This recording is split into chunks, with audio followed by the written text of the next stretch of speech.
Hello viewers, আসসালামু আলাইকুম রহমতুল্লাহ। আমি ইসমাইল হোসেন আবারও চলে আসলাম আপনাদের মাঝে নতুন কিছু তথ্য নিয়ে। বন্ধুরা, আজকে আমরা এমন একজন ব্যক্তির সম্পর্কে আলোচনা করব যিনি আমাদের কাছে অনেক প্রিয় একজন ব্যক্তি। আমরা জানব ওনার জন্মস্থান, বয়স, জাতীয়তা, ওনার সন্তান কয়জন আছে, উল্লেখযোগ্য কী কাজ করেন উনি, উনি কোথায় পড়ালেখা করছেন, ওনার বাবার নাম কী। বন্ধুরা, আজকে আমরা যাকে নিয়ে আলোচনা করব উনি হচ্ছে মিজানুর রহমান আজহারী। ওনার পরিচয়: মিজানুর রহমান আজহারী উনি জন্মগ্রহণ করছে ২৬শে জানুয়ারি ১৯৯০ সালে। উনি জন্মগ্রহণ করছে ডেমরা, ঢাকাতে।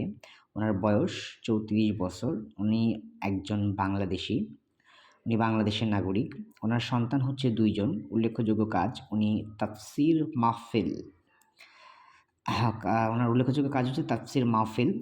উনি যেখানে পড়ালেখা করছেন সেটার নাম হচ্ছে, সেই প্রতিষ্ঠানের নাম হচ্ছে আ আল আজহার বিশ্ব আ আল আল আল আজহার বিশ্ববিদ্যালয়। পিতার নাম হচ্ছে দায়েমউদ্দিন। আসসালামু আলাইকুম বন্ধুরা, ভালো থাকবেন, সুস্থ থাকবেন। ভুল ত্রুটি হলে ক্ষমা করবেন।